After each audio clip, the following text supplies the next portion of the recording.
another, and don't give in to fear. That's all that I am asking for Christmas time this year. We've had enough of fighting and dying in the streets. For Christmas I just want a little peace. Be blind to one another, the differences are small. We all have got a cross to bear, we all have got our faults. For once when we're affronted, can we turn the other cheek? For Christmas I just want a little peace. And if the fates should bless us with a moment of reprieve, we all could stand together in the silence and just breathe. Rejoice for all the happiness, mourn for all the grief. It's all that I am asking for this lonely Christmas Eve.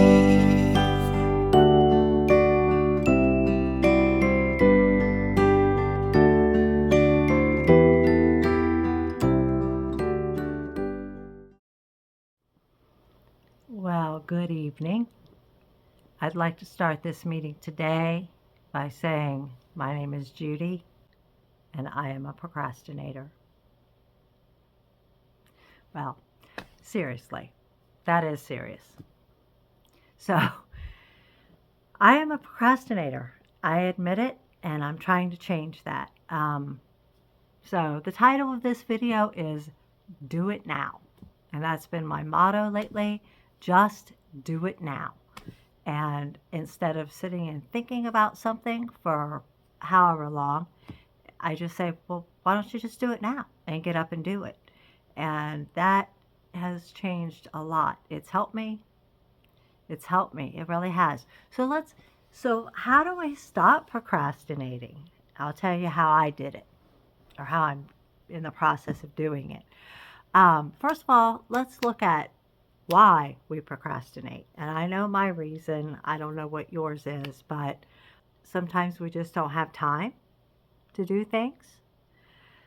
Sometimes we are lazy or we're unmotivated, which is kind of related. Sometimes we're overwhelmed with the list of things to do. And sometimes we're just not organized. So being organized helps us to not be overwhelmed, which helps us to be motivated, which keeps us from being lazy, and we make time to do the things that we really want to do, the things that are important. So I think that's the first step, is recognizing why we procrastinate. Once you've found your reason for procrastinating, make the things in your life that you've been putting off a priority. And how do you do that? Well, for me, one of the things that I have procrastinated, and I'll just be honest because I dreaded it and I hated it, is getting healthy. And it took being borderline diabetic, being a sugar addict, and so my name is Judy and I'm a sugar addict too. Getting off sugar is one of the best things I've ever done. And it has helped me have energy and to find the energy to do the things that I don't want to do.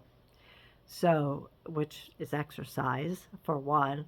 But Cindy will tell you now that I am pushing her to exercise. I enjoy exercising. I look forward to exercising. It feels good. It feels good on my body. I don't hate it anymore. And my body's changing. My mind is changing. My health is changing. My energy level is amazing.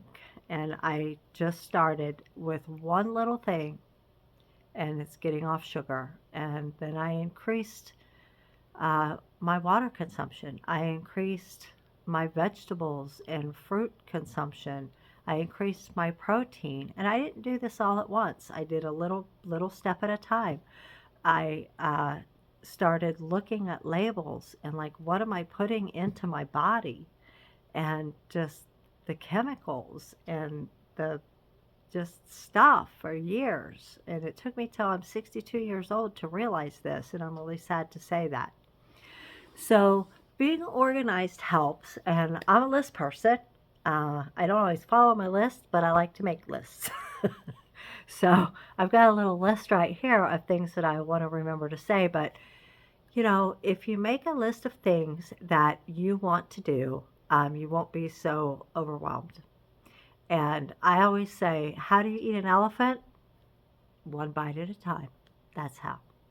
So, one of the things I did is I made a bucket list.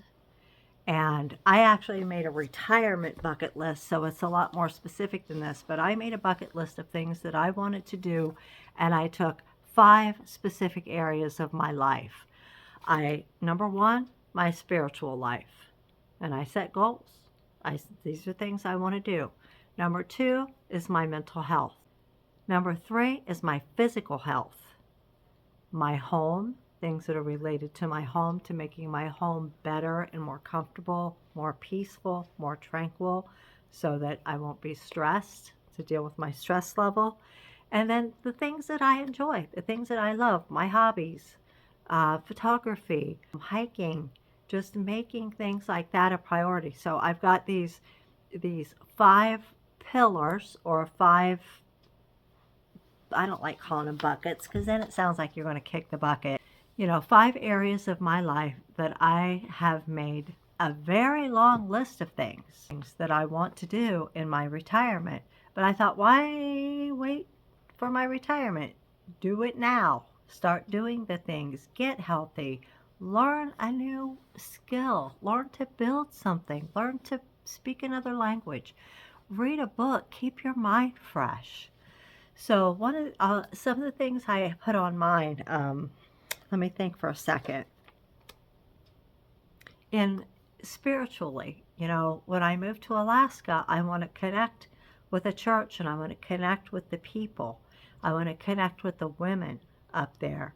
I want to connect with, there's a couple missionary organizations that I want to connect with up there.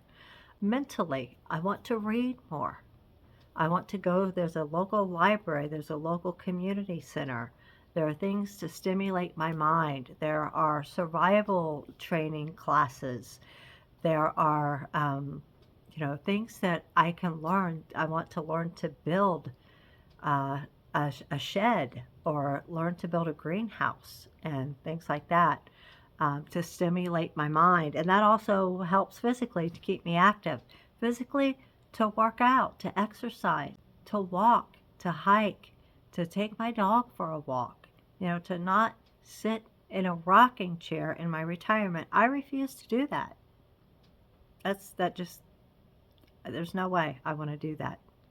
For my home, I want to fix up my home and make it a comfortable, homey place to live that welcomes people in, because it sounds like we're going to have a lot of visitors if all these people come through who say they want to come up and visit us, and you are more than welcome. But we want to give you a place where you feel comfortable to come in, and then for pleasure, and to improve my skills in photography. I'm going to learn to make birch bark jewelry. I want to learn to whittle, to learn to make things with my hands, cooking, gardening. Gardening in Alaska, that has its own challenges compared to here in Ohio. So there's just so much and so many things that when I retire, the last thing I want to do is just sit. Establishing a routine is going to be important. And I don't mean to do the same old boring thing every day, but to get up and go outside and breathe the fresh air, and walk around and do some exercises, and have some coffee, and shovel some snow, and come in and have a hot breakfast, and then go back outside and do some chores, and then go do something fun. Go to the community center. The little church that we found has a little coffee shop up there. Just go and hang out and have coffee, and go explore all the beauty that go explore everything Alaska has to offer. So with all of that said, I have to stop procrastinating. There's so much to do here in the house, just a little bit each day, a little bit. We've got a list on the refrigerator that's 2 pages long of things that need to happen and that haven't happened. And Cindy's had some physical issues. I've had some physical issues. We're working through that, but we've got to get busy. We're moving in May. So there's a lot that has to be done. But I just want to encourage you by what I have found that helps me. So just develop the philosophy, just do it now. Make that list. Make those things. You know, one of the things I do is I do the thing that I hate the most. When I go into work, if I'm dreading a phone call, that's the first phone call I make. I just get it out of the way. Another thing I've started doing is when I journal in the morning, when I have my time with God, I write down things that are on my mind, things that are bothering me, things that are in my head, and I just get rid of those things and put them on paper so that I can focus on just talking to and hearing my Lord and hearing and opening up his word and hearing his voice. That's the most important part of my day. So I hope this helps. I hope this helps somebody. And I appreciate you guys listening. We haven't had too many videos lately. It hasn't been too exciting around here, other than the fact that it's almost Christmas, and that's exciting. And then we'll be coming into 2026, and that'll be the year of the big move. We're looking forward to it. I've got a couple video ideas between now and then, and we'll get our channel really up and running and going full force after we start this move. So we had thought about driving up to Alaska, and when we looked at all the dynamics with that, with the dogs and everything, we decided that we're going to go ahead and fly. We're going to ship our stuff up there. Cindy's going to ship her truck up there. I think she might sell it. I don't know. She's procrastinating. So I won't let her hear this part of the video. So there's still a lot to be done, a lot of logistics, and so a lot of things are still up in the air. And biggest thing, we need to sell the house. So we apparently have a few people who are interested come spring. So I hope that pulls through. And we're just praying that the Lord just brings the right person who will love this house as much as we do. And I'm going to miss this place. I mean, we've poured our heart and soul, a lot of money, a lot of time, a lot of love. And we've had some great, great memories here. So we're going to miss it. We're going to miss Asheville too. It's a great little town. So we love you guys, and thanks so much for watching. We really appreciate you. Have a Merry Christmas.